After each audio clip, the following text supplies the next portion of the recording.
The FBI has now put out a nationwide APB, all points bulletin, for a white Chevy van with New Jersey registration. Written on the back is Urban Moving Systems. Apparently there are 3 male occupants. Let's repeat that.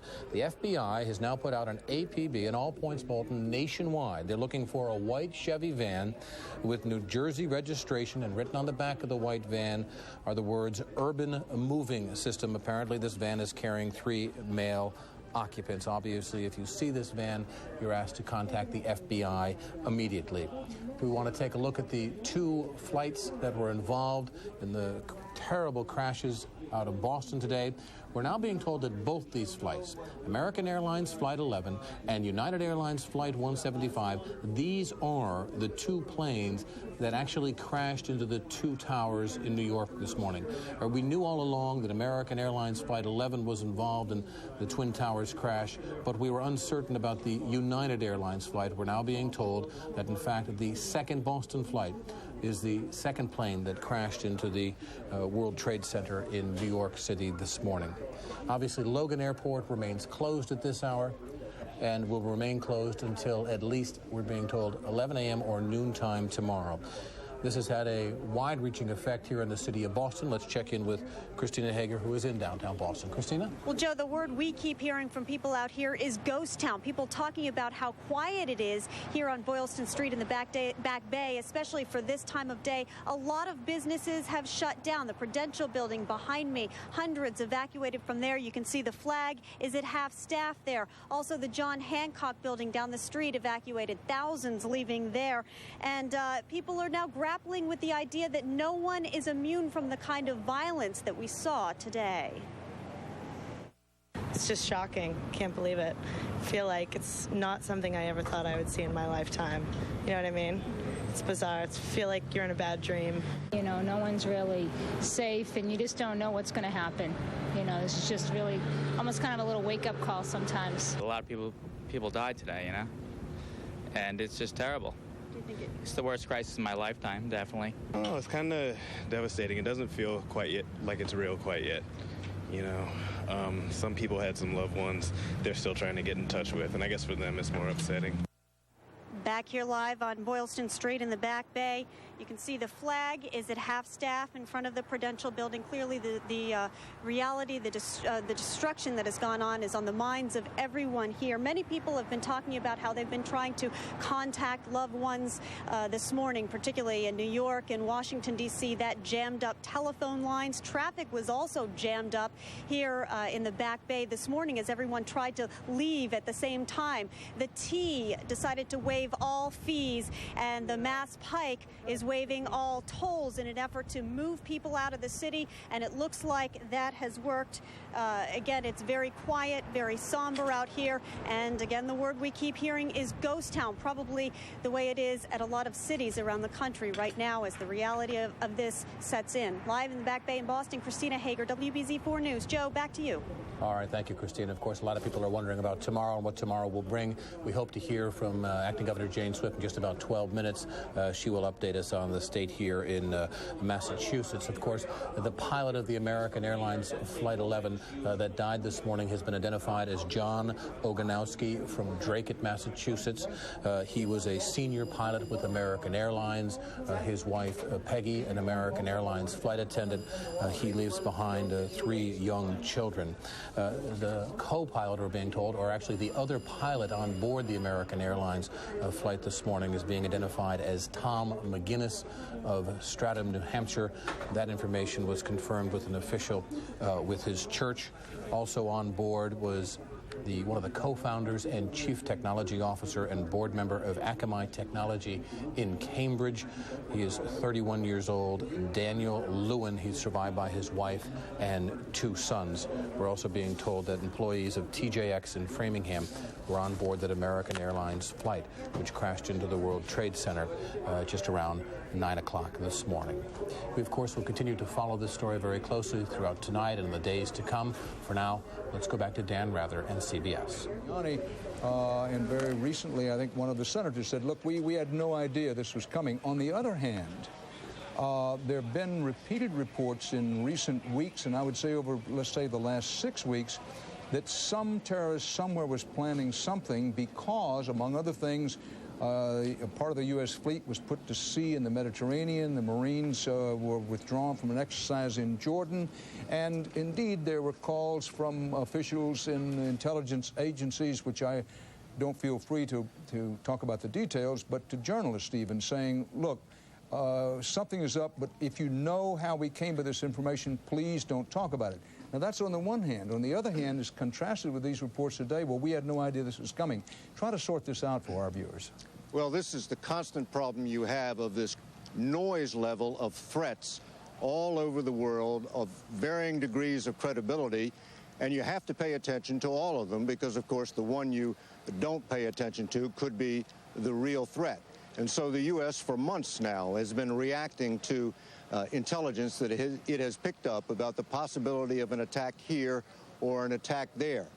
There was, according to the intelligence officials that we've talked to so far, no intelligence that indicated anybody was planning anything like a coordinated air attack against sites like the World Trade Center and the Pentagon. That does not mean, however, that when people go back over all the intelligence that's been collected for the past several months, they won't find little clues here and there, which if they had put them in the proper perspective at the time, might have been a tip-off to this attack. And I am sure one of the things that's going to happen as a result of today's attacks is a major increase in intelligence spending because, of course, everybody will want to know why the U.S. spends $25 billion a year on intelligence, yet cannot pick up what was obviously a well-coordinated and very large conspiracy to attack these installations. Well, David Martin, no doubt a lot of viewers will be saying that's a pretty good question. Dateline New York City, from where we're broadcasting, there are reports now that 2 more buildings at the World Trade Center complex, 2 more buildings of the World Trade Center complex are burning and are in danger of collapsing now. Tell them to come back. The fire is said to be in buildings 7 and 5. Buildings 7 and 5 of the World Trade Center. This morning, Trade Center towers 1 and 2 were hit by airplanes and then collapsed. For those of you familiar with Lower Manhattan and the World Trade Center complex, a huge complex, there are a total, well, I should say there were a total of 7 buildings at the World Trade Center. 2 of those, the 2 towers, are gone, obliterated. Now, buildings 7 and 5 are said to be burning and in danger of collapsing. Mayor Giuliani referred to this a little earlier, in fact, quite a bit earlier in the day, but he did not identify the buildings. Now, for those of you who just may be joining us in progress, 2,100 people are known to have been injured in the collapse of the World Trade Center building. There are no figures available on how many people have been killed and other people wounded. The mayor of the city, Mayor Giuliani, has said that the loss of life will be, quote, in his words, tremendous, but we do not know. We don't really have any idea the extent of loss of life, and it may be quite a while. Some people are still said to be trapped in the debris, and efforts have been made to find those people still alive and wounded in the debris of the World Trade Center. No figures available on the number of people killed and or wounded in the hijacked plane attack on the Pentagon. Now, Barbara Olson, wife of the Solicitor General of the United States, Ted Olson, is reported to have been on the plane that crashed into the Pentagon. You may recall Ted Olson was prominent in the news as he helped President Bush in his secure the election effort in Florida, and is now Ted Olson was named Solicitor General of the United States as President Bush came into office. His wife, an attorney and a very well-known Washington personage, was on the plane that crashed into the Pentagon, we're told. She is said to have called her husband to say the plane was being hijacked. This is according to CBS News in Washington. No further information available on the fate, of course, of Barbara Olson, the wife of Solicitor General Ted Olson. David Martin has more at the Pentagon. David? Dan, there has been one persistent rumor throughout the day that that 4th airliner which crashed in Pennsylvania was actually shot down by a U.S. military jet. And about a half an hour ago, a Pentagon spokesman categorically denied that, said it did not happen. So that's perhaps one rumor that we can put to rest. David Martin at the Pentagon. Let me show you a view of the New York City skyline from just across the river, the Hudson River. This is the view from New Jersey. You know, many people go to New Jersey for a look at what was the magnificent skyline of New York City. Yeah, well, not really. And if you're over there today, this is what you see. This is on videotape, but this is a favorite view of Manhattan, Lower Manhattan, which had the tallest buildings in the World Trade Center, the Empire State Building being at more mid-Manhattan, if you will. One wants to pause, take a breath. What a day.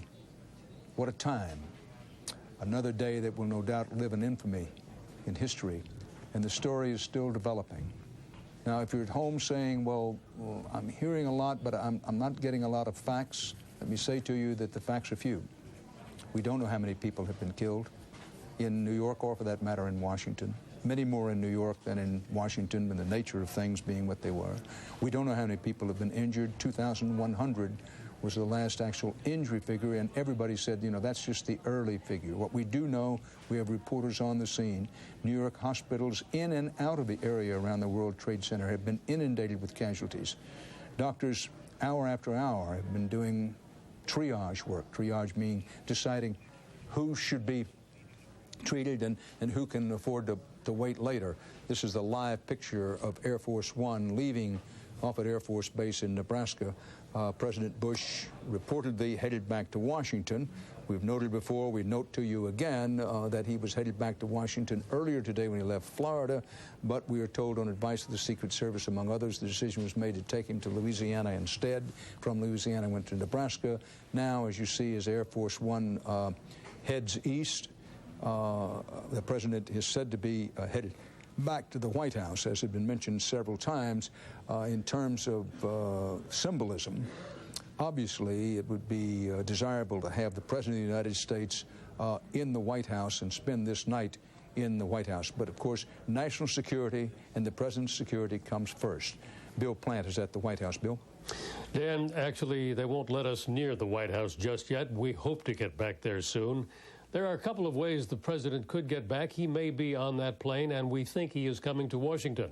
He could also take one of the other many planes in the fleet. At this point, you can be certain that the Secret Service is doing all that it can to maintain maximum, if you will, flexibility so that nobody can be certain where the president is. You know, I was reminded earlier today, there is a couple of times a year an exercise at the White House which all White House staff members have to take part in. And it is an emergency evacuation exercise timed for a crisis, such as the one that happened today. And in the past, and I've watched this over the years, some people take it lightly.